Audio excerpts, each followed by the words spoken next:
Bonsoir, chers amis, chers internautes.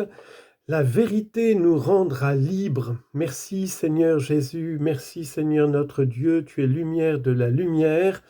Tu nous as fait pour toi. Chacun d'entre nous, toute créature humaine, on est fait pour la vérité. Il n'y a que la vérité qui peut nous libérer, nous réjouir dans l'amour, bien sûr. Mais le mensonge, l'esclavage du mensonge, c'est ce qu'il y a de plus terrible pour la connaissance de l'homme. Donc, j'avais commencé déjà un peu à parler, à rendre compte du livre de Pascalide, son dernier bouquin sur le complotisme. Alors, je suis un fan de Pascalide, comme je vous l'ai déjà dit. Déjà, il m'a tellement appris parce que j'y connais pas grand-chose en psychologie, c'est son domaine de prédilection. Il nous a sorti tellement de bouquins qui ont l'intérêt de synthétiser peut-être une centaine de bouquins à chaque fois sur le sujet dont il est question et de nous l'expliquer de manière extrêmement didactique, très claire, très simple, avec plein d'exemples pratiques. C'est génial, c'est super. Alors, par contre, je suis quand même très déçu par son dernier livre parce qu'il aborde des questions que j'ai beaucoup étudiées. Alors, c'est vrai que dans les livres précédents, comme j'y connais rien, je suis comme un petit enfant, j'ai tout à apprendre et aucun moyen, enfin pas grand-chose comme discernement critique, parce qu'il est docteur en médecine et ce qui est loin d'être mon cas. Alors, donc, pourquoi est-ce qu'il me déçoit ce bouquin? Je vais vous le dire maintenant. Je vais d'abord vous dire l'intérêt de ce bouquin, ce qu'il m'a apporté et ce qui me semble juste. D'abord, une évidence, je crois qu'on a tous conscience, c'est le lien entre complotisme et paranoïaque. Qui ne connaît pas autour de soi des gens, surtout aujourd'hui avec Internet, qui passent tout leur temps alors, il n'y a aucun discernement. Et puis, ce qu'on appelle donc les complotistes. Alors, il suffit du reste. On peut le devenir très facilement aujourd'hui sur Internet. La question, c'est la question du discernement et des sources et des fondements. Alors, c'est vrai que dans la communauté Saint-Jean, on a bétonné Aristote, saint Thomas d'Aquin, toute la philosophie, toute la théologie. J'ai fait 7 années d'études d'histoire, c'était mon premier métier, l'enseignement de l'histoire. Nous, les historiens, on travaille sur les archives et l'étude des archives et la critique interne et externe des archives. C'est ça qui permet aux historiens d'approcher au plus près de la vérité des événements et des faits historiques. Alors, ça c'est la première chose. La deuxième aussi, c'est sa critique théologique du complotisme. Alors, elle est double cette critique. D'abord, c'est le phénomène du bouc émissaire. Ça, on sait très bien que la faute, c'est toujours aux autres. Depuis Adam et Ève, depuis la chute du péché originel, on voit très bien comment ça s'est passé. Donc, on a tous dans notre psychologie une tendance à voir la poutre dans l'œil du voisin, à chercher la paille dans l'œil de nos voisins, oublier la poutre qui est dans notre œil.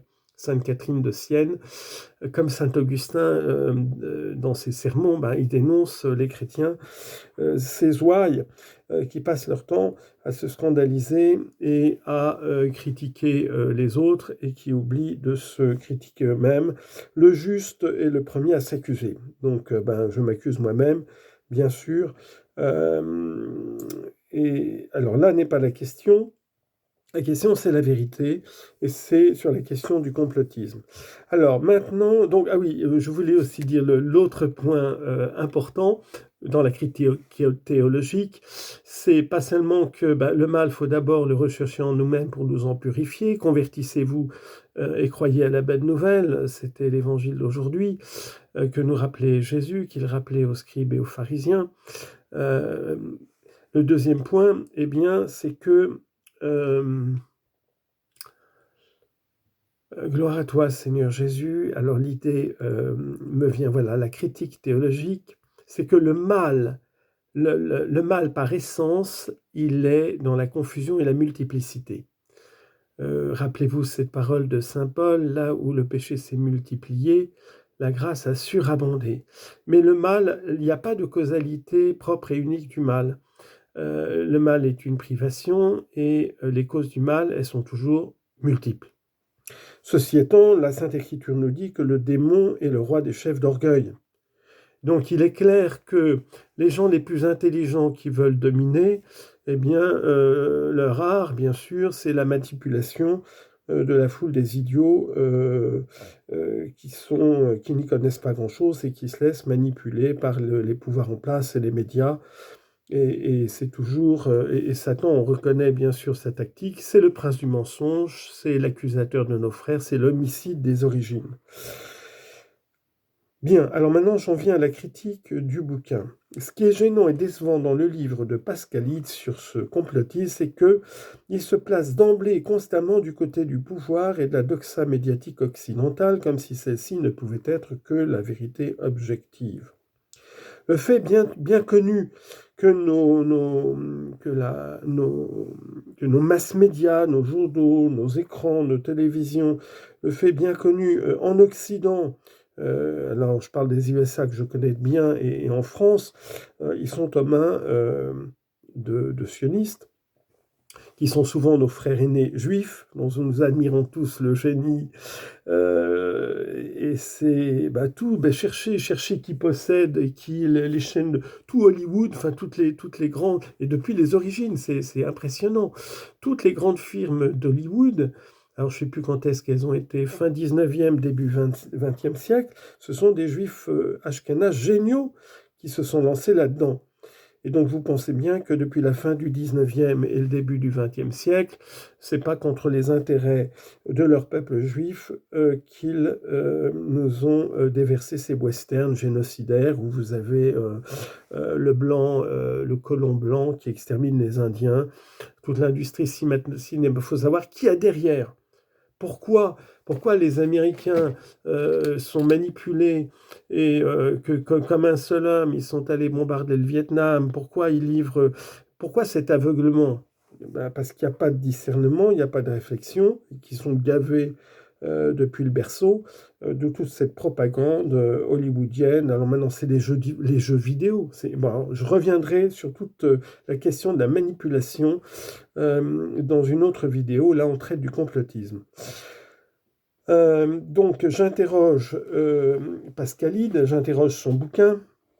Le fait, bien connu, que nos médias et nos pouvoirs sont massivement entre les mains de sionistes qui peuvent être, peu importe leur nationalité ou leur religion, comme en France, pourrait-il n'être qu'un pur hasard sans aucune conséquence? Quand vous lisez le bouquin c'est ça qui voudrait nous faire croire. De même que le fait, nous savons bien, toutes nos lois, toutes les lois au Parlement européen et au Parlement français sont d'abord longuement pensées, disséquées, concoctées dans des loges maçonniques, sous le sceau du secret. On sait très bien que la franc-maçonnerie, c'est le secret. Et tout ça, c'est pas être complotiste de dire de reconnaître que les loges maçonniques et leur manière de fonctionner. Si tout était démocratique et transparent et public, ce serait différent.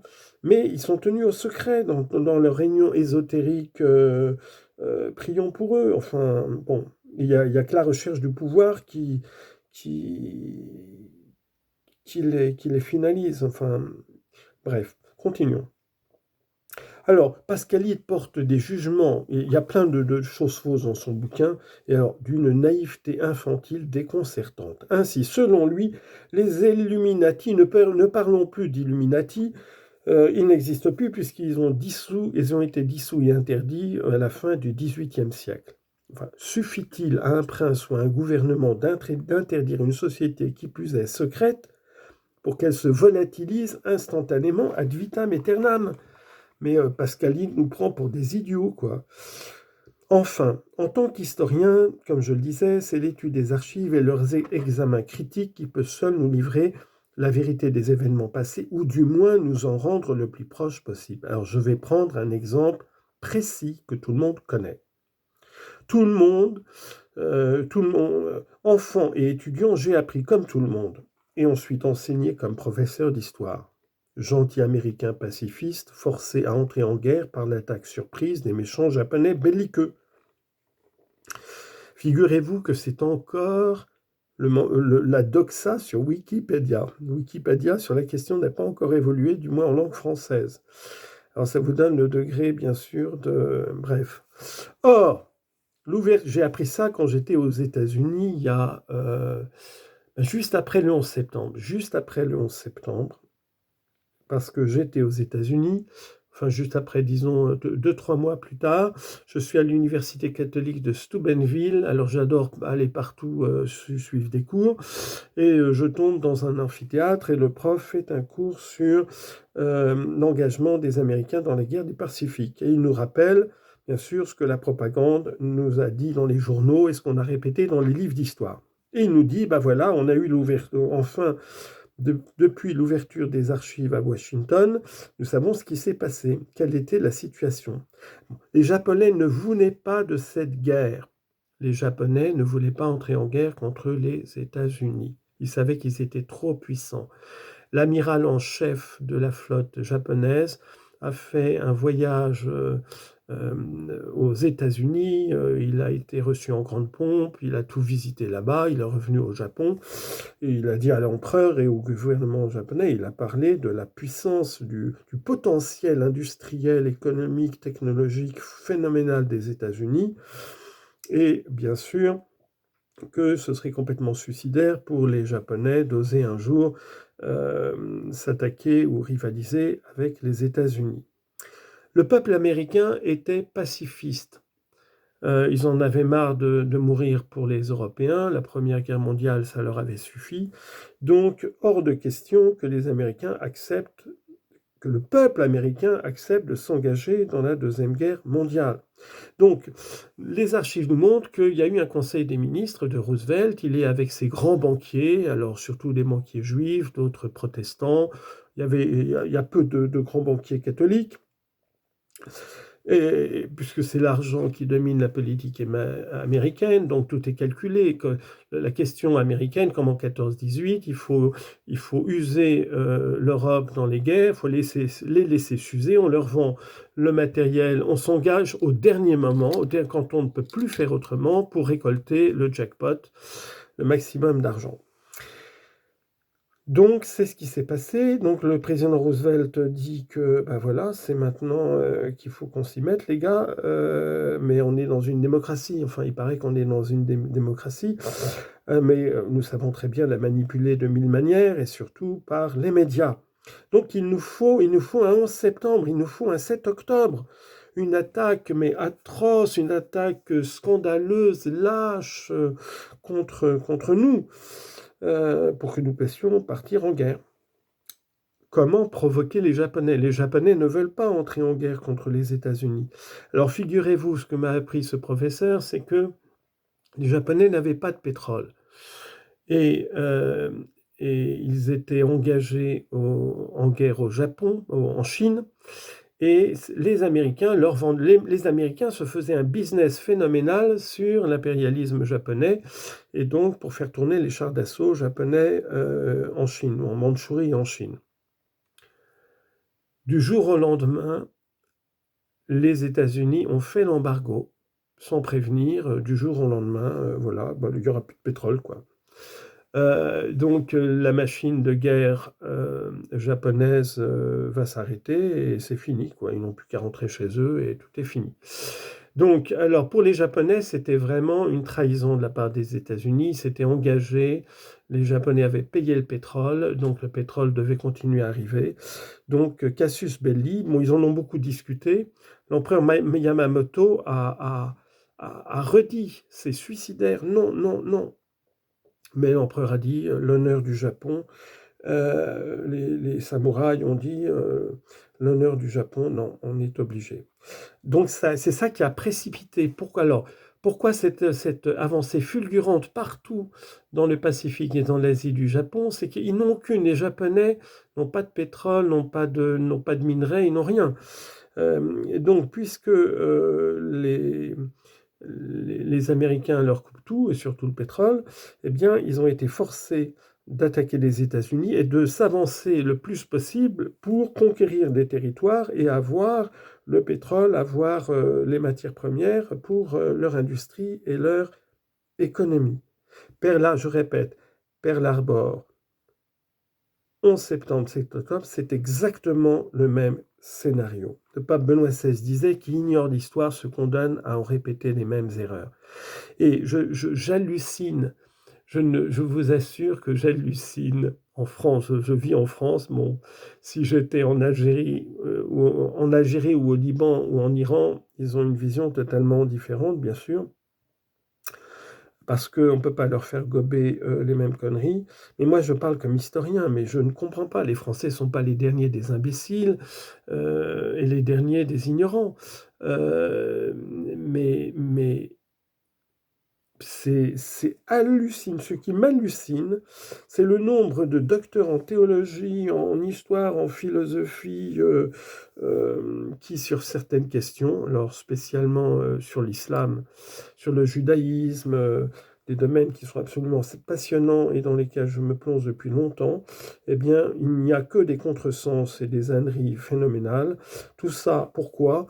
Eh bien, pour augmenter la haine et pour nous préparer à la guerre civile en France, ce que je trouve absolument... C'est pour ça que je tire la sonnette d'alarme, en démonisant les autres, en ignorant, en faisant des contresens sur les autres et en les démonisant, eh ben, on va droit dans le mur. Alors je supplie les gens de bonne volonté, ceux qui ont encore un peu de conscience et de sens de la recherche de la vérité.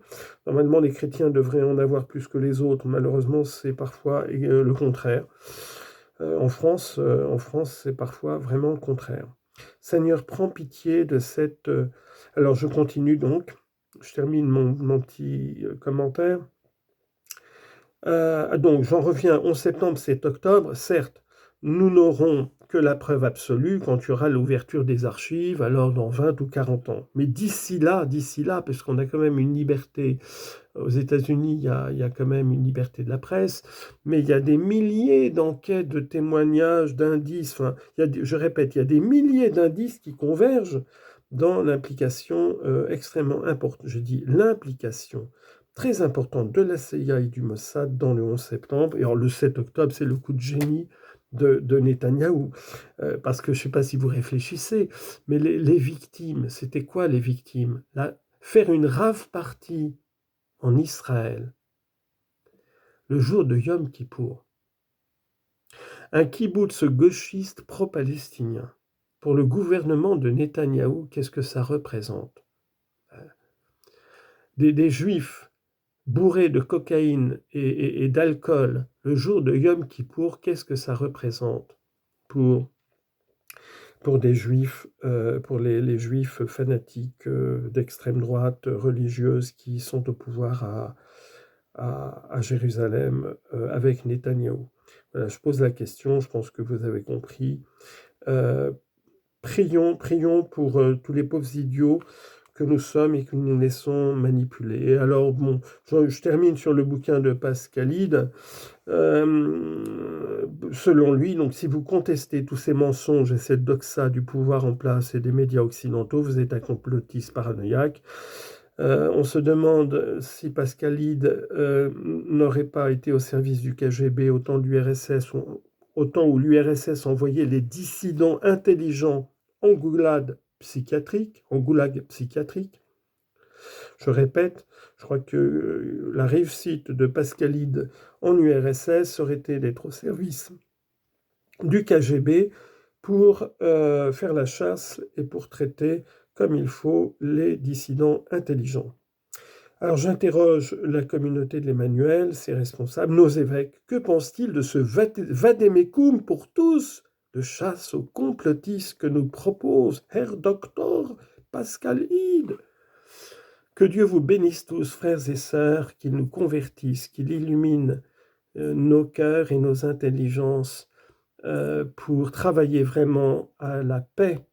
Et il n'y a pas de paix s'il n'y a pas de vérité et de justice. Amen.